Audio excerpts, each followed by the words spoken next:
મોરબીની ખાણ ખનીજ વિભાગે મોરબી અને માળિયા પંથકમાંથી 9 વાહનોના પરવાના વગરના ખનીજનું પરિવહન કરતા ₹90 લાખથી વધુનો મુદ્દામાલ કબજે કર્યો હતો। મોરબી ખાણ ખનીજ વિભાગના સ્ટાફે મોટા પાયે થતી ખાણ ખનીજ ચોરીને રોકવા સક્રિયતા દાખવી છે। ત્યારે માળિયા હાઈવે પરથી 4 વાહનોમાં પરવરનગર નજીક ખનીજ પરિવહન કરતા ₹40 લાખથી વધુનો મુદ્દામાલ કબજે કર્યો હતો। તો મોરબી હાઈવે ખનીજ ચોરીના 5 ટ્રક પકડી પાડીને 52 લાખથી વધુનો મુદ્દામાલ જપ્ત કરી મોરબી તાલુકા પોલીસને સોંપણ કરવામાં આવી હતી। આમ ખાણ ખનીજ વિભાગે એક જ દિવસમાં મોરબી જિલ્લામાંથી કુલ 9 વાહનો સાથે ₹90 લાખથી વધુનો મુદ્દામાલ જપ્ત કરી ખનીજ ચોરોનો ફફડાટ વ્યાપી ગયો હતો અને આગામી સમયમાં પણ આ કાર્યવાહી ચાલુ રાખવામાં આવશે તેવું સૂત્રોએ જણાવ્યું હતું।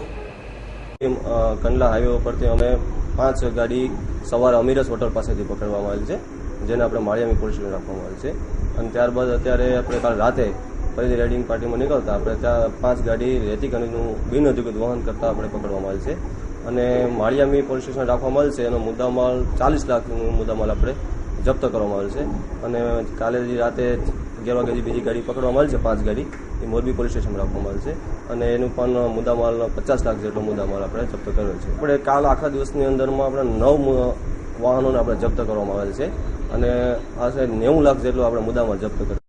રવિ મોટવાણી, એસનાન ન્યૂઝ, મોરબી।